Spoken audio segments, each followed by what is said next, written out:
과거 속 역사를 통해 현재를 들여다봅니다. 히스토리월드 역사여행 전문가 역사 귀요미 K3화천 박광일 작가님 나오셨고요. 안녕하세요. 안녕하세요. 공교육으로만 공부를 한 박광일입니다. K3화천의 K가 공교육의 공이었거든요. 그렇습니다. 콩교육이네요. 콩교육. 그렇구만. 우리 프로에서 콩 발음 금지. 예. 우리 야사의 달인 역사 개그맨 킹과 제너럴 히스토리 프린세스 메이커 썬킴 교수님 나오셨습니다. 안녕하세요. 안녕하십니까. 한때는 일타 강사 썬킴 인사드리겠습니다. 날뭐야 저기 문어봐. 강사는 맞는데 일타 강사하셨어요. 일타가 아니라 솔직히 원탑이었죠 내가. 어떠했어? 그? 누구한테 일타 맞고 그냥 이렇게 꼬꾸라진 거 아니에요? 스스로 내려왔어요 내가. 그렇구만요. 스스로 내려왔다니 멋있다. 어우 셀프 스텝 다운. 북두신권 같다. 북두신권이지 그렇지. 아닌 게 아니라 뭐 주제 듣고 다들 예상하셨을 것 같아요. 이 대통령의 한마디로 인해서 많은 수험생들이 좀 뭐 혼란을 겪고 있다. 네. 이런 정세가 아무래도 반영이 된 주제겠지요? 그렇습니다. 이제 최근에 그 대학 숙련 능력 시험에서 이른바 어려운 문제라고 할 수 있는 그러니까 이제 그 최상위층에게 변별력을 요구했던 킬러 문항을 배제하자 이런 이제 논란이 벌어지게 됐는데 이게 어떻게 보면은 바로 사실은 어떤 의미에서 염두를 뒀겠지만 사교육과 관련한 문제 제기로 이제 확장을 하고 있고요. 여기에 대해서 이제 이 사교육 시장에서 활동하고 있는 강사라든지 그 교육을 받는 학생들에 대해서 어떻게 접근해야 될지 이런 논의가 벌어지고 있어서 그런 면에서 아마 오늘 주제가 역사 속의 사교육이 되지 않았나라는 생각이 듭니다. 간단하게 말씀드릴게요. 그러니까 지금 1994년도에 수능이 도입됐지 않습니까? 학력고사가 이제 물러가고. 예. 나름 제가 또 SAT 강사 출신이에요. 일타 강사. 예. 근데 이걸 보셔야 돼요. 수학 능력 테스트잖아요. 예. 그러니까 미국 SAT 같은 경우에는 말 그대로 벼락 공부가 안 돼요, 이건요. 꾸준한 내공을 테스트하는 거예요. SAT가. 그러니까 그거를 그대로 포맷을 차용한 게 수능이거든요. 예. 그러니까 SAT는 변별력 테스트가 아니에요. 정말로 얘가 대학 들어가서 공부할 수 있는 능력이 있나 하는 걸 보는 거거든요. 거기 뭐 졸업하기가 더 힘드니까. 그렇죠. 근데 그거를 갖고 와서 약간 학력고사와 SAT를 두 마리 토끼를 다 잡으려고 하다 보니까 이게 뭐가 필요하냐면 변별력을 어떻게 우리가 이걸 이룰 수가 있냐. 한두 문제는 정말 못 푸는 문제를 만들자. 어차피 변별력이 필요하니까. 좀 어려운 문제. 그러니까 킬러 문항이란 걸. 그게 요즘 그 신문상에 오르고 있는 거죠. 그러니까 이게 사실은 여기까지 오는 과정 속에서 계속 뭔가가 더해진 부분들이 있어요. 예. 그러니까 처음에 이제 학력고사 때는 너무나 당연하게 그냥 점수였습니다. 그렇습니다. 그러니까 340점 만점이었는데 역시 이제 수능도 처음에는 그런 방식으로 진행이 되다가 이게 그렇게 해서는 좀 곤란하다. 그래서 등급제가 적용이 되면서 이른바 점수가 100점부터 예를 들어서 99, 98로 나눠지는 게 아니라 100점부터 98점은 1등급, 그다음에 97점부터 90점까지는 2등급, 뭐 이런 식으로 나누는 과정 속에서 이게 이제 문제가 쉬워지면은 만점자가 많이 증가하니까 한 문제만 틀려도 2등급, 3등급으로 떨어지는 예. 이제 이런 문제를 발생하는 걸 또 방지하자. 그래서 위에 좀 어려운 문제를 배치를 하자. 이런 논의가 또 이제 만들어졌으니 이게 어떤 처음부터 계획에 의해서 만들어졌다기보다는 그때그때 필요에 의해서 더해진 그런 부분도 있습니다. 정말 지난한 과정이었다. 그렇죠. 그러니까 난 최악의 이건 다른 얘기지만 개인적으로 최악의 나쁜 점은 상대평가라고 봐요. 절대평가를 해야죠. 아니 내가 박광희 선생님과 우연히 한 반이 됐다고 해서 난 분명히 시험을 잘 봤는데 박광희 선생님이 나보다 더 잘했다. 내가 B를 받는다? 이게 말이 안 되지 않습니까? 나의 객관적인 능력을 테스트를 해야 되죠. 근데 막 이 해가 지날수록 또 어떤 머리 크기에 대해서 어떤 뭐 등급을 나눠가지고 변별력을 또 줘. 머리 크기? 그러면은 특급이진 않아요. 이게 여러 가지 생각들이 들더라고요. 여러 가지 생각들이 들고 저는 솔직히 전 취지엔 공감해요. 약간 놀랄 거야. 너 아는 사람들은 약간 놀랄 텐데 취지엔 공감하는데 이게 너무 많은 사람들 특히 이제 학생들, 학부모들 이런 분들의 이 정말 막 너무 큰 문제가 걸려 있는 거잖아요. 그렇죠. 적어도 지금 시험을 앞두고 있는 경우에는. 그러면은 이런 거는 이런 생각이 정책 결정자에게 있으면은 이 전문가들을 불러놓고 이야기를 좀 해보든가. 공청회 같은 걸 통해서 이제 사실은 공감대를 만들어내면 자연스럽게 또 그 안에서 어떤 그런 충격이 완화되는 효과도 있거든요. 근데 이렇게 그냥 바로 말부터 꺼내버리고 그럼 이제 밑에는 그 말에 따라서 또 이제 막 우왕좌왕하고 킬러 문항을 없애서 변별력을 높이겠다는 이게 무슨 말이지? 라는 이상한 생각이 드는 말까지 막 쏟아져 나오고 이게 참 너무 안타깝습니다. 너무 안타까워요. 그러니까 이 교육이라는 게 참 어렵고요. 그러니까 이제 아까 지금 성김 교수님 말씀하셨던 것처럼 수학 능력 시험이란 이름하고 맞지 않는 부분도 있고 또 그렇다고 또 미국처럼 바로 하기에는 대학을 또 준비를 하게 만들면 또 본고사가 부활을 하게 되니까 이제 그런 느낌들 때문에 어쩔 수 없이 어떤 부분에서는 운영의 묘를 살려야 되는 부분들이 있는데요. 이제 이런 것들이 예측 가능하냐 그렇지 못하느냐가 또 이제 큰 어떤 부분이 영향을 끼칠 수 있다고 봅니다. 봐봐요. 나름 제가 사교육업계에서 20몇 년 있었지 않습니까? 알았어. 네? 그랬는데. 그러니까 만약에 지금 이 수능을 이른바 킬러 문항을 빼죠. 그러면은 사교육 업체라든지 다른 데서는 또 다른 변별력을 테스트할 수 있는 또 다른 장치를 또 만들어요.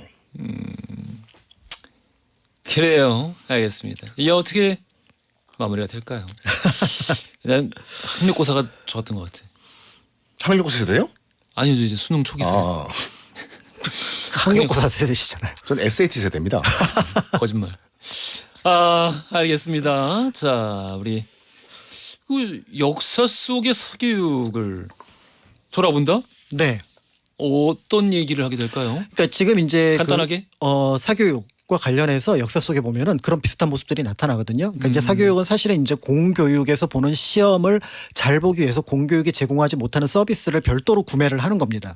그렇다면은 우리나라에서 이와 같은 어떤 그러니까 뭐라 그럴까요? 그 수능 또는 그런 것과 비슷한 것들이 과거 제도라고 볼 수가 있거든요. 예. 그러니까 이게 과거 제도에 공적 영역에서 국자감이나 성균관이 담당해야 될 부분을 다른 영역에서 담당했던 그런 사례가 있기 때문에 그렇다면 이거를 사교육으로 볼 수 있지 않을까. 그래서 고려와 조선에서 이 과거 시험을 대비했던 그 사교육과 비슷한 실태를 한번 찾아보려고 준비했습니다. 자, 약간 박광희 작가님의 그런 영역과 겹치는 경우도 있는데 우리가 1년에 사교육비만 공식적으로 정부가 인정한 것이 1년에 22조 원이 낭비가 돼요. 22조 원이요.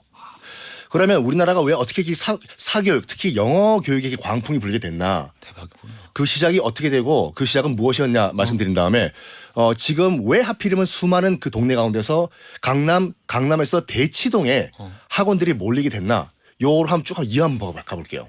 재밌겠는데? 오늘 그쵸? 그러면 오늘 세계사가 아니네요? 세계사 상관없어. 뭐? 상관없어. 그러니까 왜 하필이면 대치동인가? 하필이면 왜 은땡 아파트 주변에 학원들이 몰리게 됐나? 요거 간단하게 설명드릴게요. 좋았어요. 이건 한때 몸을 담았던 사람으로서 약간 고해성사하는 입장에서. 알았어. 꼭 세계사 우리 박근 작가님도 마찬가지예요. 네. 한국사 이런 데 너무 얽매이지 마시고 그냥 하시면은 네. 섞어서 마음껏 하셔도 괜찮습니다. 자, 그러면은 한번 바로 들어가 볼까요? 자, 우리 박광일 작가님부터 시작해 보겠습니다. 네, 아까 말씀드렸던 것처럼 이제 그 사교육이라고 하는 거를 우리가 보통 그러니까 예체능을 보통 사교육이라고 하진 않습니다. 예체능 시험을 보지 않는 경우에는 교양 교육인 거죠. 그러니까 학원을 다닌다고 모두 사교육이 되는 것이 아니라 이것이 학교에서 보는 시험이거나 또는 학교를 졸업하고 어떤 상급 학교로 진학할 때 필요한 시험을 볼 때 그거를 별도로 준비하는 걸 사교육이라고 봅니다. 그렇죠. 제가 어디 가서 첼로를 배워 학원 가서. 네. 그걸 사교육이라고 하진 않죠. 그렇습니다. 예. 이제 그렇기 때문에 그 사교육의 범주에 포함을 시키려면 적어도 우리나라에 이런 정규 시험이 그렇지. 포함이 등장을 한 시기여야 되는데 그게 고려 광종 때 과거거든요. 예. 그러니까 이 과거가 등장한 이후에 비로소 우리나라에는 지금 의미의 사교육이 등장을 했다. 이렇게 이제 볼 수가 있는데요. 예. 짐작하시는 것처럼 고려 초기만 하더라도 과거가 그렇게 큰 영향을 끼치지 못했습니다. 그러니까 과거로 합격한 사람하고 음서로 관료가 된 둘이 만나면 음서가 과거를 보고 놀립니다. 진짜? 제 시험 보고 왔대. 넌 백이 없구나. 어떻게 그렇게? 시험 보고 들어온 애도 있대 진짜. 넌 가문이 그래서 뭐하러 왔어? 너 그래봤자 승진 못해 너. 그렇죠. 실제로 승진 못하거든요. 그러니까. 왜냐하면 예전에 고려 때는 아버지 할아버지 그다음에 정 안 되면 장인어른 외할아버지까지 불러가지고 음서로 가야지 이 과거를 보는 거는 이런 건 진짜로 그때 당시로 보면은 신분이 좀 미천한 경우 그렇죠. 이런 경우에 보는 거거든요. 근데 이제 시간이 점점 흘러가니까 관료로서 그냥 귀족과 과거를 합격한 관료가 이 비교가 되거든요. 그렇지. 능력적으로. 그렇죠. 그러니까 뭘 하나 시켜도 얘네들은 문장 하나도 써도 예쁘게 쓰는데 어디 가서 물어보고 올게 이렇게 한단 말이죠. 그러니까 아빠한테 물어보고 올게. 그렇죠. 그러니까 사실은 이제 귀족들도 그냥 귀족이 되는 게 아니라 집에서 어마어마하게 시킵니다. 키 마련이죠. 네, 그래서 거의 대부분은 교양 교육이 돼 있지만 그래도 전문 또 훈련을 받은 사람하고는 다르다. 이렇게 보시면 될 것 같은데요. 그러니까 이제 자연스럽게 이런 어떤 과거에서 이제 조금씩 이 과거의 비중이 높아지는데 그 시기에 이 과거를 대비하라고 만들어 놓은 국립대학이 국자감입니다. 국자감. 그래서 국자감이 있는데 조선시 성균관과 다른 점은 기술학 말고 기술학을 이제 포함을 하고 있거든요. 그런데 이 문제는 여기에 입학할 수 있는 자격이 한정돼 있어요. 3품, 5품, 7품의 자녀들만 이 국자감에 입학이 되는 거예요. 그리고 우리가 알고 있는 이 속과를 국자감시라고 얘기를 하는데 이걸 안 보고 대과를 바로 볼 수 있습니다. 어허. 그럼 국자감에 왜 가? 그러게. 우리는 또 신분이 안 돼서 못 가. 네. 이런 일이 벌어지게 되니까 결국은 과거 하나만 놓고 공부를 하면은 되는, 그러니까 이게 그다지 도움이 되지 않는다는 생각을 하게 되는 거죠. 그러니까 과거에 대한 중요성은 높아지고 국자감은 별로 필요하지 않거나 때에 따라서는 효율적이지 못하고. 너무 유명무실해졌네. 그렇죠. 거기 있는 그 교수님들도 어떤 의미에서 보면은 그렇게 잘 가르치는 못하는 것 같아요. 그래. 아무래도 좀 천천히 가르치셨겠죠. 아. 네. 다 집에서 해오는 거 아니야? 뭐 이런 식으로 하지 않았을까 싶어요. 넌 학원 안 다니냐? 그걸 몰라. 그러니까 이제 무시당하는구나. 그렇죠. 그러니까 그 오히려 더 이제 나은 환경에서 이 국자감 안 가도 되는 애들은 너는 국자감, 나는 근자감. 그렇죠, 그렇죠. 아, 이런 식으로. 그러니까 이렇게 이제 되니까 이제 여기에 대해서 별도로 그래도 이 과거 합격하는 게 요즘엔 좋다는데 하는 분위기가 만들어지게 되는데 여기에 드디어 이 과거를 합격할 수 있도록 가르치는 학원이 생기는 겁니다. 전문 학원이네. 전문 학원이 생기는 거죠. 아. 그 선생님이 누군가 봤더니 최충이라고 하는 분인데 최충. 이 최충이라고 하는 분의 호가 문헌공이에요. 문헌공? 그러니까 그냥 호라고 보시면 돼요. 자기의 호. 예. 그러니까 이분은 문헌공이야 이렇게 이제 부르는 그 호가 됐는데 그 문헌공에 가서 공부를 하니까 무리 도자를 써요. 그래서 문헌공도. 문헌공도. 그러니까 문헌공이 가르치는 클래스에 내가 포함됐다. 학도들 할 때 그 도구나. 예, 맞습니다. 그러니까 요게 이제 포함이 되니까 이 문헌공도가 기가 막히게 잘 가르치는 거예요. 쪽집게구나. 아니 저게 사업이 되는구나.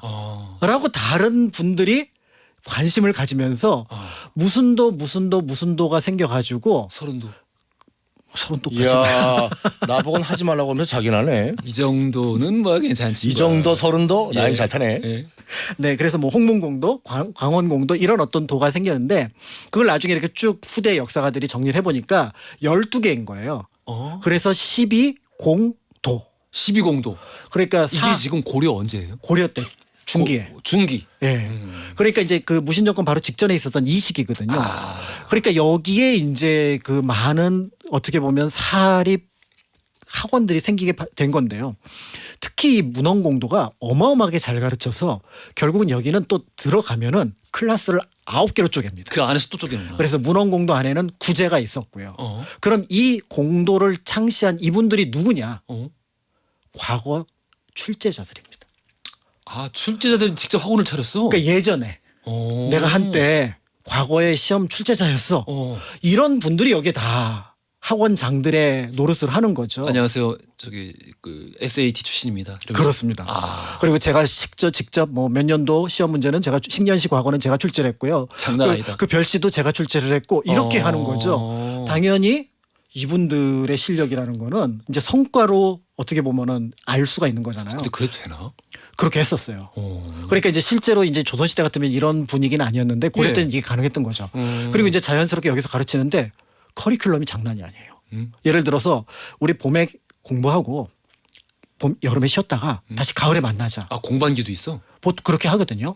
근데 이분들은 그 여름 쉬는 시간에 50일 동안 특별 시험, 특별 공부를 합니다. 우리는 야자가 있습니다. 그렇죠. 하과라고 하는 걸 해서 내 절 하나 빌려놨으니까 그 귀법사라고 하는 절에 가서 우리 오늘 여름 클래스를 운영을 합니다. 기간은 짧습니다. 50일. 힘들게 시키는구나. 네, 50일을 시켜요. 그런데 이게 하과니까 정규 커리큘럼하고 또 다른 특별 커리큘럼이잖아요.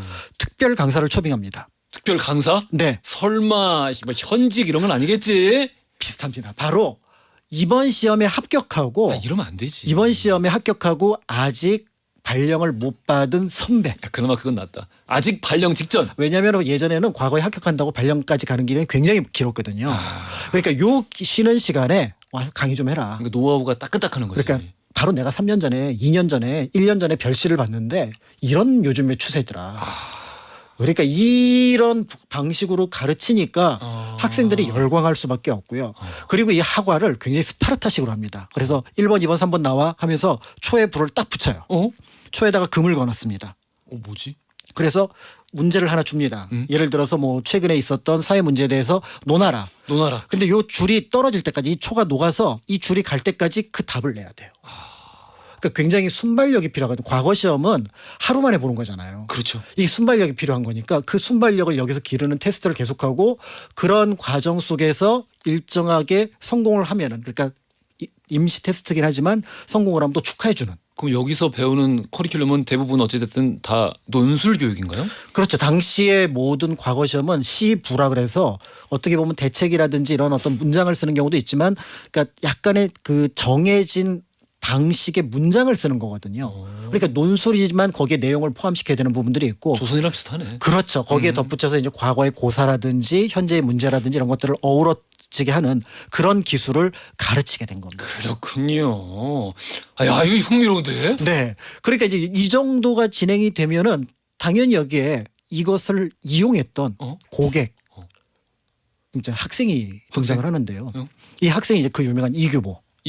문헌공도 출신입니다. 그러니까 여기 출신 제일 유명한 사람이군요. 그렇죠. 우리가 알고 있는 그 조선 후기에 어떻게 보면 강화도로 갔을 때 가장 유명한 문신으로 알려진 이 이규보가 아버지의 극성 때문에 이 문헌공대에 입학을 합니다. 그래서 문헌공대에 입학을 했는데 문제는 사교육을 받는다고 늘 성공하지 않는다는 거예요. 왜? 성공 못했어? 이규보 사수입니다. 사수했어요. 네. 뭐 팔자지 뭐. 그러니까 천재로 소문난 이규보인데도 불구하고 사수를 했는데 문제는 이규보가 이거를 자신의 탓으로 돌려요. 그래야죠. 네, 그래서 자기 아들도 사교육을 시킵니다. 그랬는데 그 아들이 과거에 합격했는지는 기록으로 나와 있지 않아서 알 수가 없는데 그러니까 당대 고려 적어도 개경의 분위기가 어땠는지 어떻게 보면 그 열기만은 지금 서울의 분위기하고 비슷하지 않았을까 이런 생각이 드는 거죠. 삼수사수 같아서요. 그 메가스 땡땡의 손지훈 회장도 삼수의 삼수. 뭐 사교육 업체인가 보죠. 알겠습니다. 그렇군요. 고려 중기만 해도 벌써 이랬으니까 이 조선 때 이르면은 그렇게들 사대부가 그렇죠. 사대부들이 이렇게 그 사교육 시장에 열을 올렸군요. 그렇습니다. 그래서 이제 여기에 당연히 등장하는 게 바로 그 유명한 일타 강사가 등장을 하는데 그 얘기는 잠깐 쉬었다가 말씀을 드리도록 하겠습니다. 정도전도 그렇게 일타 강사였던데. 그렇죠. 저기 귀양 갔을 때. 그렇죠. 이야, 재밌네. 알겠습니다. 김선미 님이 수능도 중요한데 학생들이 좀 즐겁게 살면 얼마나 좋을까요? 하시면서 45rpm의 즐거운 생활 신청하셨어요. 이 곡 들으면서 우리 갈 텐데 가기 전에 잊은 게 있죠? 돌발 퀴즈 드릴게요. 자, 방금 설명 들었습니다. 고려 시대 때 사교육 처음 시작됐는데 나라에서 세운 최고의 교육기관, 아까 좀 유명무실해졌다고 말씀을 드렸었죠. 이 교육기관의 이름 과연 무엇일까요? 보기 드릴게요. 1번 서당, 2번 국자감, 3번 성균관. 힌트. 국가급 자신감이죠. 그렇구만. 아주 명료했어. 정답 아시는 분들 짧은 건 50원, 긴 건 100원이 드는 문자 샵 1035번이나 무료인 고릴라로 보내주세요. 자, 즐거운 생활 들으면서 3부로 갈게요. 허지용 쇼.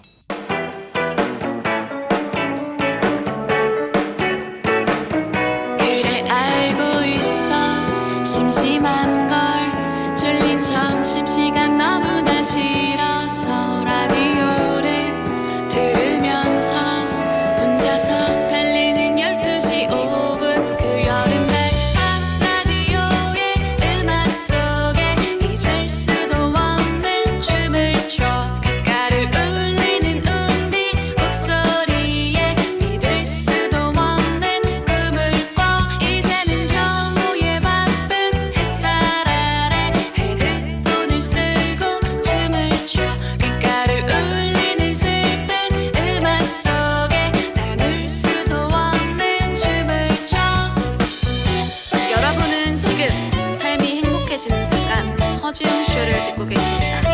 SBS Love FM.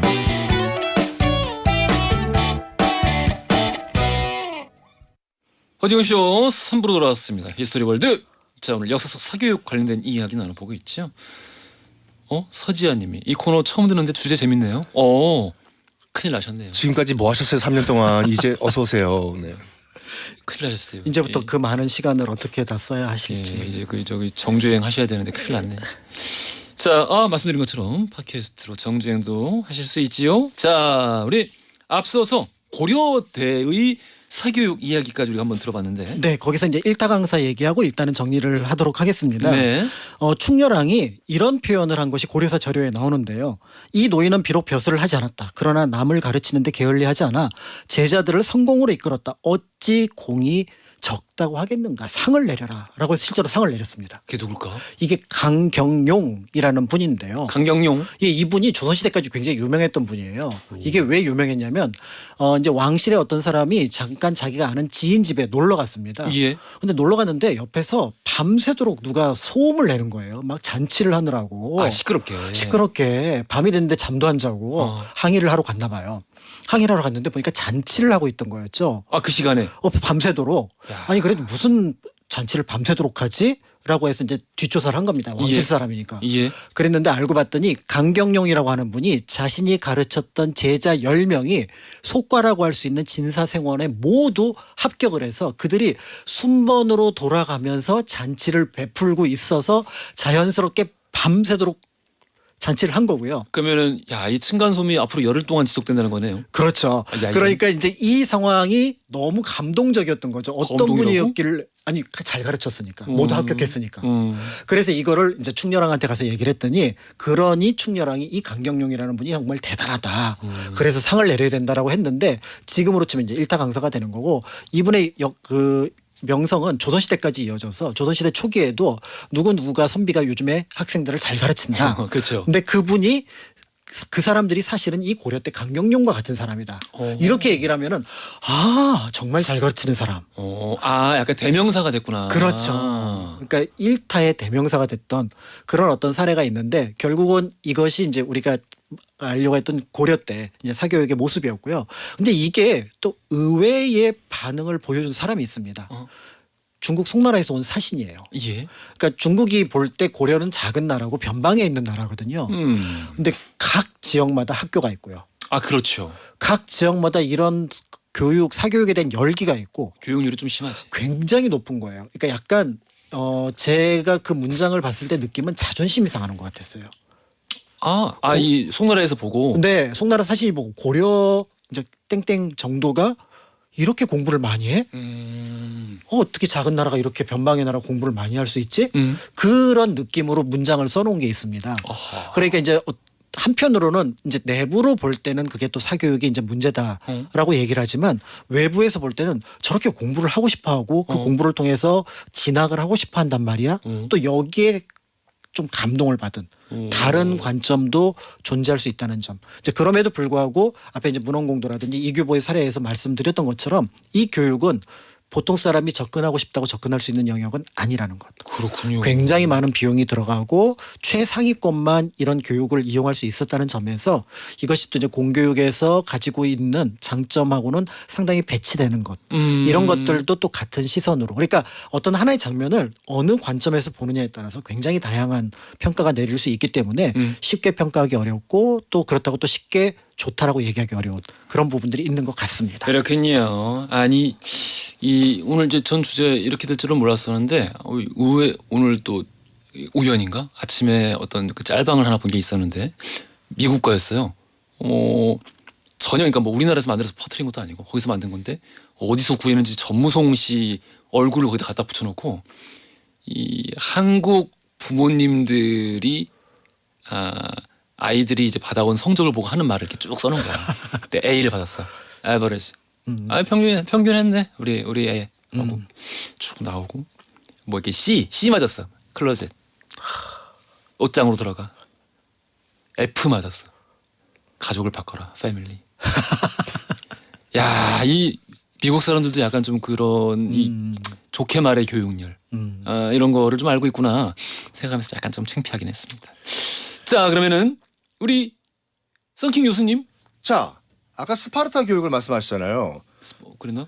잠깐 스파르타식으로 스파르타 교육이라고. 각촉붓이라고 초에다가 불 붙여가면서 그 그리스의 여러 폴리스 가운데서 도시 국가 가운데서 우리가 알고 있는 게 대표적인 게 아테네와 스파르타지 않습니까? 스파르타! 페르시아 왕 덤벼! 아테나가 더 좋아. 예? 아테네가 더 좋아. 아테네 학당 뭐 그 냉장고 있다며요. 근데 그 아테네는 왜 성공을 하고 스파르타가 무너졌냐? 근본적으로 교육을 접근하는 방식이 달랐어요. 아테네 같은 경우에는 우리 또 이제 허 MC가 좋아하는 것처럼 맹꽁이 학당이 아니라 예. 아테네 학당 같이 전인 교육을 중요시했습니다. 예. 모든 걸 한 과목만 올인하는 게 아니라 모든 걸 다 배워서 전인 교육을 시키자였어요. 근데 스파르타 같은 경우에는 아시다시피 이제 무인 국가잖아요. 전 지방에서 노예를 끌고 오다 보니까 스파르타 시민보다 노예 수가 20배가 더 많아졌어요. 그러니까 20배가 더 많은 노예들을 통제하기 위해서는 뭐냐? 여기는 병영 국가가 돼야 돼요. 그렇지. 병영 국가가. 그래가지고 뭘 시키냐면은 이젠 됐고 아테네가 하는 무슨 교육, 철학 교육 다 필요 없고 우리는 무조건 싸우는 전투만 한다. 뭐 여러분들이 영화 300을 통해서 보신 것과 같이 정말 갓난아기가 응애 태어났는데 약간 뭔가가 아프다, 뭐가 문제가 있다 그러면 정말 산속에 갖다 버리고 예. 우수한 전사가 될 수 있는 아이들만 키웠어요. 맞아요. 걸음마를 떼는 순간부터 칼싸움이에요. 그리고 뭘 시켰냐면은 15명 규모로 공동 식당제를 운영을 했어요. 예. 공동 식당. 그러니까 아침, 점심, 저녁을 다 이 15명 그룹에 모여가지고 같이 식사를 해라. 이건 뭐냐면 너희들은 한 소대가 된 거예요. 그러니까 이제 그 저희 군대에서 전우조 생각하시면 돼요. 손잡고 다녀 전우조. 아, 그렇지. 예. 아니 뭐를 들었어. 들어서 알고 전우죠. 그러니까. 오케이. 그러니까 어렸을 때부터 이 15명은 살아도 같이 살고 죽어도 같이 사는 거예요. 그러니까 밥도 같이 먹고 결혼을 한 이후에도 자기 집 가도 되는데 하루 한 끼는 꼭 이 15명은 같이 먹어야 돼요. 아 그럼 전쟁 때 진짜 너무 좋겠다. 그렇죠. 그러니까 이 15명이 모인 데서 사설 학원이에요. 여기서 전투 방법도 배우고 전투 기술도 배우고 그렇지. 국가에서는 터치를 안 해요. 너희들 15명이 모인 것은 국가가 만든 학원이 아니라 너희들 개인이 만든 개인 학원이다. 근데 문제는 학원비를 개인이 갖고 와야 돼요. 아하. 그 학원비가 뭐였냐면 식량을 갖고 오는 거였거든요. 식량이 기본적으로 돼지고기와 와인은 기본으로 갖고 와야 돼요. 아하. 근데 스파르타 초기에는 괜찮았는데 이게 스파르타가 점점 도시화가 되면서 빈부격차가 생길 거 아니에요. 예. 그러면 난 분명히 내일까지 돼지고기 2근을 가져가야 되는데 못 가져가. 그러면 나머지 14명한테 민폐를 끼치는 거잖아요. 아하. 그러다 보니까 도망을 가요. 나는 스파르타에서 못 살겠다. 아테네로 튀겠다 등등. 그러면서 결국에는 이 15인의 공동식당 제도가 무너집니다. 그래서 결국에 나중에는 총 성인 인구가 9,000명이었던 스파르타가 그 성인 인구가 한 900명까지 떨어지면서 역사 속으로 사라지게 돼요. 그러니까 이게 우리는 이 역사 이야기를 들으면서 무료급식이 얼마나 중요한가.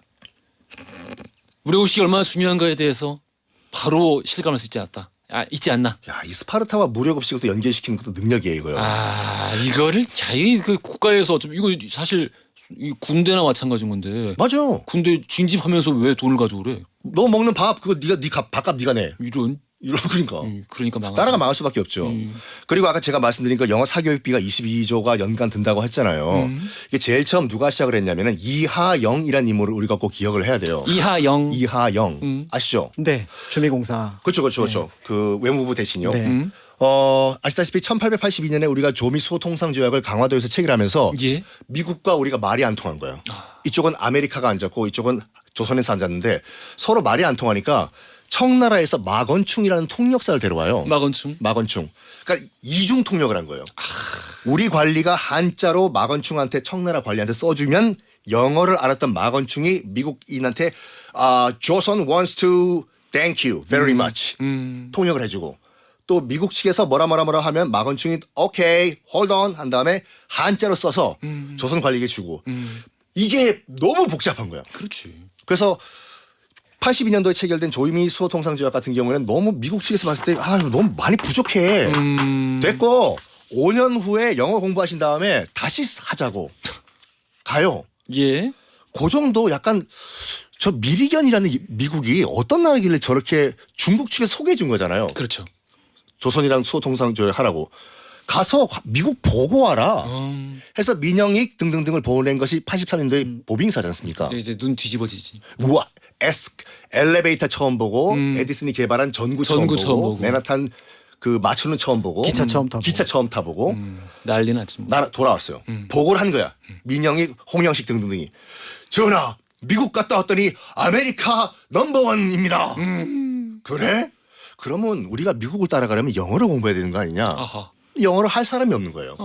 그래서 고종이 이제 미국 측에 영어 교사 좀 보내달라. 국영 영어 학원을 만들겠다 하는 것이 이제 유경 학원이지 않습니까? 예. 이런 가운데 이하영이라는 인물이 등장을 해요. 이하영. 기록에 따르면 부산 동네에서 떡장수를 했다고 해요. 떡 사세요. 떡 사이소. 떡 사이소. 부산입니까? 그런데 부산에 도착했던 그 알렌 선교사 예. 뭐 재중원을 만든 알렌의 조수가 됐어요. 어떻게? 조수. 어떻게 됐죠? 야. 머리는 좋은 것 같아요. 알렌의 어깨 너머로 영어를 배우기 시작한 거예요. How are you? I'm fine, thank you. And you? 이런 식으로. 어찌어찌 하다가 이제 알렌이 고종의 주치의가 됐잖아요. 고종도 영어를 못하니까 야, 이 통역 필요하다. 누구 없냐? 저기 떡장수 하던 내 조수가 있는데 데리고 와서 통역 좀 시키자고. 그래서 아무나 궁에 못 들어오니까 벼슬을 하나 고종이 줘요. 제일 밑에 벼슬을. 예. 이거 줄 테니까 너 와서 알렌이랑 우리 사이 통역을 하라고. 이러면서 결과적으로는 이하영이라는 인물이 주미공사까지 올라가고 그렇죠. 나중에는 을사늑약 체결할 때는 외무부 대신까지 올라가요. 오호. 이게 조선 백성들이 바보가 아니지 않습니까? 예. 소문이 난 거야. 소문이 야, 났어요. 동네 떡장수가야 I am fine, thank you 이거 하니까 출세하더라. 조선의 영어 광풍이 불었어요. 그때 배제학당을 만든 그 아펜젤러가 예. 물어봤대요. 왜 이렇게 A, B, C, D, E, F, G 공부를 하시냐. 조선에서는요. 정말 신분이 낮은 상태에서 출세하려면 영어를 잘해야 됩니다. 뭐 저기 뭐야 우리 저 뭐야 벼슬도 주고. 벼슬도 줬잖아. 그러니까. 아유 저는 뭐 평민 노비 출신인데 영어만 하면 나도 궁 들어가서 고종 황제만 만날 수 있다는데 내가 안 하겠습니까? 영어 광풍이 부르기 시작했어요. 아이고. 근데 그때까지만 하더라도 정말 실용 영어였어요. 그때 조선인들의 발음과 일본인들의 발음을 비교한 미국식 자료가 있거든요. 비슷하겠지 뭐. 아니요. 우리 조선인들 발음이 굉장히 좋았어요. 정말. 그때도? 예. 정교했어 진짜. 예. 그러니까 예를 들어서 지석영 선생이 그때 영어 교재를 편찬을 했었는데 예. 종두법을 만들었던 그분이 영어를 잘하셨거든요. 예. 그런데 예를 들어 R 발음을 의얼로 썼어요.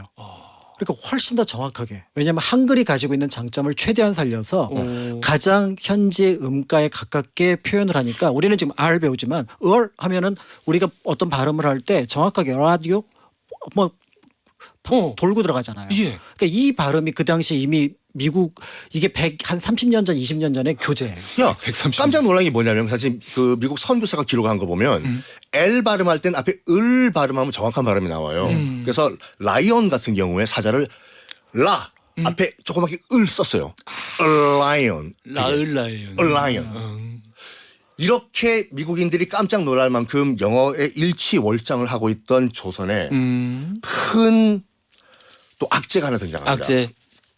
국권을 이제 침탈당했어요. 예. 당연히 이제 조선에 있던 대한제국에 있던 그 선교사들은 다 쫓겨가고 미국으로 돌아가지 않습니까? 이때부터는 이제 영어 회화 금지, 문법만 공부하자. 변별력 테스트로. 그때부터 이제 우리가 등장하는 명사, 대명사, 주격보호, 관계대명사 어쩌라고. 아유 싫어. 그게 등장한 이유가 뭐냐면 당시 이제 우리나라에서 유일한 그 식민지 조선에서 유일한 대학이었던 경성제국대학을 예. 들어가려면 3가지 과목만 봐야 돼요. 국어, 일본어, 그다음 수학, 그리고 영어였어요.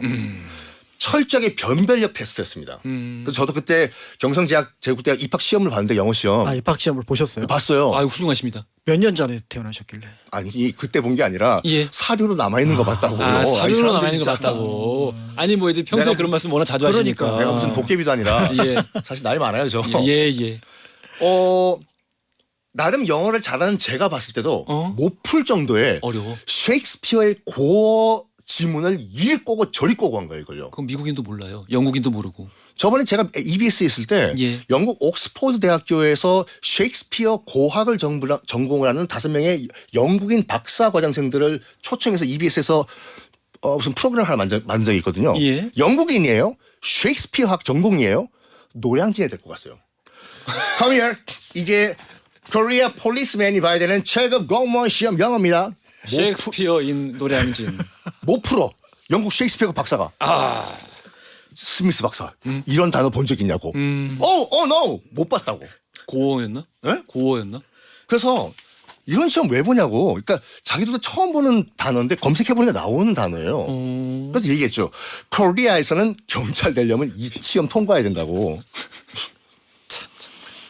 아유 징그러. 아유 징그러. 그래서 경성제국대학 들어가기 위해 가지고 영어가 아닌 변별력 테스트로 자리를 잡게 된 거예요. 근데 이 약간 이런 얘기 듣고 있으니까 그런 생각도 동시에 드네요. 저는 이제 이 전에 이제 그 배웠던 내용에 따르면은 일본이 메이지 유신 이후에 미국의 이제 실태를 알고 여기는 무슨 신들이 사는 나라인가? 이 얼마나 강한 나라인지 깨닫고 나서 자기들 말을 바꾸려고 그랬잖아요. 그렇죠. 언어를 바꾸려고 그랬어요. 일본어를 버리고 그냥 영어를 국어로 삼자. 일본의 국어로 삼자 이래서 한참 운동도 벌이고 정책 위반 직전까지 갔었는데 뭐 거기까지는 결국 가지 않았는데 이런 식으로 뭔가 이 시기라는 게 뭐 동북아 많은 나라들에게 어떤 이 굴욕감과 더불어서 저거를 반드시 배워야 된다. 못 배우면 다 죽는다. 근데 못 배울 수밖에 없었어요. 해방된 직후에 다시 미국 군정 때 이제 그 영어 선생님들이 들어와요. 수업 시간에 수업을 한 거예요. 그 기록에 남아 있는데 What is that? 했어요. 예? 근데 학생들은 What is that? 라고 따라한 거야. 어이구. 진짜로. No. What is that? What is that? 그렇게 발음하면 안 되고 What is that이라고 발음해야 된다니까 학생들이 웃었대요. 그 발음 뭐냐고. 나 미국에 사는데 그러니까 일제시대 때 그렇게 발음이 고착이 돼버린 거예요. 어떻게? 근데 간단히 또 요까지 말씀드릴게요. 왜 그러면 아까 말씀드린 같이 대치동이 갑자기? 사기가- 맞다 이 얘기를 했잖아. 그러니까 이거 말씀드릴게요. 70년대 때 강남이 개발됐어요. 그러니까 우리가 알고 있는 또르르 성북동이에요, 평창동이에요. 하던 진짜 오리지널 부자들이 반강제로 지금 강남으로 이주를 합니다. 예. 그리고 우리가 알고 있는 청담동 등등등에 정착을 해요. 이 사람들은 찐 오리지널 부자들이에요. 그냥 공부 안 해도 돼. 뭐 공부 안 하면 미국 유학 가. 이거예요. 그런데 이제 그 80년대 이제 개발 이후에 이른바 사자들, 정말 공부해서 성공한 사람들, 자수성가한들, 변호사, 검사, 의사, 판사들이 청담동으로 못 들어가고 청담동 바로 아래에 있는 곳에 정착을 해요. 어허. 그때 마침 어떤 아파트가 분양이 됩니다. 은땡 아파트요. 은땡 아파트에 입주를 한 이 자수성가형 사자들은요, 이 말을 한 거예요. 자기는 공부해서 성공했잖아요. 너희들이 웃기는 얘기가 뭐냐면 거기가 딱 그 테란로가 경계선이거든요. 네. 8학군이라고 있잖아요. 네. 8학군 내에서도 그 경계를 뭐라고 하냐면 테란 북쪽은 태북이라고 해요. 태북. 테란로 남쪽은 태남. 지금은 아니지만 90년도 초반만 하더라도 태북 애들은 태남 애들이랑 안 어울렸어요. 그런데 그래서 예. 그래서 태남에 있던 은땡 아파트에 있는 자수성가를 한 그런 아빠 엄마들이 아들아 꼭 들으라. 언제까지 우리가 태남이냐? 테란로 건너가지고 우리도 태북 가자. 청담로 가자. 어떻게? 공부하는 수밖에 없다. 자기는 공부로 성공했기 때문에. 그걸 알고 슬슬 학원들이 등장하기 시작했어요. 예. 당시 강남에 있던 학원, 특히 노량진에 있던 학원 강사들이 어이 저기 수요가 지금 폭발하고 있다고 하는데 그 은땡 아파트 주변에 우리 거기 학원 차리고 우리 한번 입시학원 한번 만들어 볼까 해서 80년도 후반 올림픽 기점으로 해서 슬슬 대치동에 학원들이 들어오기 시작을 합니다. 근데 여기까지 말씀드릴게요. 너무너무 학원들이 많이 들어오니까 포화 상태잖아요. 한 번에 그 대치동에. 그러면 뭔가 차별성을 둬야 돼요. 우리 썬킴 어학원이 박광희 어학원보다 더 잘 나간다. 뭘 할까? 누구라고 말씀 안 드릴게요. 정말 하지 말아야 할 결정을 그때 80년도 후반에 대치동에서 어떤 한 학원장이 했어요. 학원장이. 초등학교 6학년 때 6학년과 배움은 늦습니다. 우리는 4학년 때 5, 6학년을 미리 공부시켜드리겠습니다.